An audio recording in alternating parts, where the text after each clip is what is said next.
Bit হলো গাঢ় লাল রঙের এমন একটি সবজি যা iron, folate, potassium, vitamin C ও ফাইবারে সমৃদ্ধ।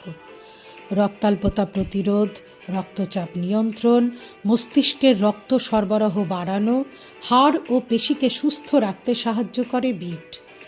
জুস, স্যালাড, তরকারি, স্যুপ ইত্যাদিতে আমরা বিট ব্যবহার করি, কিন্তু আমি যেহেতু মিষ্টি ভালোবাসি তাই বিট দিয়ে হালুয়া তৈরি করেছি।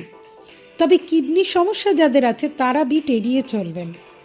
আর আমার এই রেসিপিতে আমি কিভাবে ব্যবহার করেছি পুরোটা লেখা আছে, আপনারা ফলো করে বানিয়ে ফেলুন। আমার রেসিপি যদি ভালো লাগে তাহলে লাইক, কমেন্ট, শেয়ার করে অপরকে দেখার সুযোগ করে দিন।